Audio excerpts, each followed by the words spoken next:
ہر سال رمضان المبارک آتا ہے اور گزر جاتا ہے اور ہم جہاں ہوں وہیں کے وہیں کھڑے رہتے ہیں یا دو قدم پیچھے سرک جاتے ہیں. تو ہمیں سوچنا چاہیے زندگی بار بار نہیں ملتی، یہ اللہ کی نعمت ہے، یہ اللہ کی کرم نوازی ہے. تو زندگی کے جس مرحلے پہ بھی ہیں، بچپن ہے، لڑکپن ہے، جوانی ہے، بڑھاپا ہے، سن کہولت ہے، جہاں بھی کھڑے ہیں، آپ دیکھیں کہ گزرے ہوئے کل سے آنے والا کل بہتر نہیں ہے تو آپ ہلاکت کی طرف سفر کر رہے ہیں. اور اگر آپ کے گزرنے والے دن سے آنے والا دن بہتر ہے تو یہ آپ کے لیے رحمت و راحت کا ذریعہ ہے. تو اس لیے میں اور آپ دیکھیں کہ ہم رمضان المبارک سے کیا یہ مطلوبہ فوائد حاصل کر سکتے ہیں، کر رہے ہیں یا نہیں. تو ہم اپنا جائزہ لیں. ابھی پورا مہینہ ہمارے پاس پڑا ہوا ہے. ہم عزم کریں کہ ہم اپنی زبان کو کنٹرول کریں گے، ہم بری مجلس میں نہیں بیٹھیں گے، ہم اپنی آنکھوں پر حیا کے پہرے بٹھائیں گے، اپنے خیالات کو قابو میں رکھنے کی کوشش کریں گے. بھوک اور پیاس سے نفس امارہ کی خواہشات کم ہوں گی اور شیطان کے بننے کی وجہ سے گناہ کے امکانات کم ہو جائیں گے. نیکی کے ماحول پیدا ہو جانے کی وجہ سے اچھائیوں کے راستے ملیں گے. تو ہم اس ماہ رمضان المبارک کو اس طرح سے گزاریں کہ ہم ایک نئی تازہ اور خوبصورت زندگی لے کے ماہ رمضان کے بعد جو ہے وہ اپنے آپ کو خیر کی راہوں پہ محسوس کریں.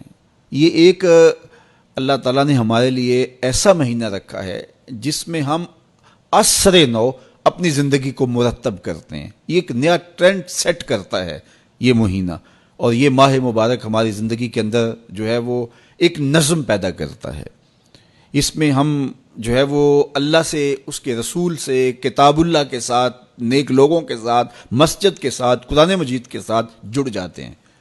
اور اگر ہم اس کے اندر پورا خلوص اور پوری للہیت کو شامل کر کے اپنے آپ کو سنوارنے کے پورے عزم کے ساتھ اللہ سے توفیقات مانگتے رہیں گے تو پھر ہم اس سانچے سے ایک ستھرے، پاکیزہ اور خوبصورت انسان بن کے نکلیں گے.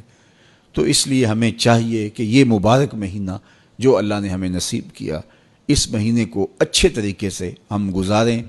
تقوی کا حصول جو اس مہینے کے روزوں کا مقصود ہے وہ ہم اپنے اندر پیدا کریں. اور ماہ سیام کا ماحول تقوی دیتا ہے، ماہ سیام کا باطنی نور تقوی دیتا ہے، ماہ سیام کے انوار تقوی دیتے ہیں. روزہ تقوی کی نشأت کا ذریعہ ہے، تقوی پیدا کرتا ہے طبع کے اندر، اور ایک نئی خوبصورت زندگی کا آغاز ہوتا ہے. تو میں اپنے جملہ ناظرین سے، جملہ ناظرات سے، سامعین اور سامعات سے یہ کہوں گا کہ وہ اس مبارک مہینے کی برکتوں کو خوب لوٹیں اور پوری طرح سے اس کے انوار کو اپنے اندر جذب کریں. جو روشنیاں اور جو فضاؤں کے اندر نور بکھرا ہوا ہے اس کو اپنے اندر اتار لیں اور پوری طرح سے اپنے اندر اس کو جذب کر لیں. پورا مہینہ جب ایک پاکیزہ ماحول میں آپ رہیں گے اور شرور سے، شر سے، بری مجلسوں سے، برے جلیس سے آپ بچنے کی کوشش کریں گے تو ایک مہینہ طبع کے اندر ایک مؤثر تبدیلی لانے کے لیے کافی ہوتا ہے. اور پھر اللہ تعالیٰ نے ہمارے لیے یہ کرم نوازی کیا ہے کہ ہر عمل کا اجر 70 گنا بڑھا دیا ہے. تو گویا ہم ایک قدم اٹھاتے ہیں تو 70 قدم آگے بڑھ جاتے ہیں. تو یہ ہمارا سفر تیز کر دیا جاتا ہے اور ہم تیزی کے ساتھ چل رہے ہوتے ہیں، اور ایک مہینہ گویا 70 مہینوں کے برابر ہو جاتا ہے.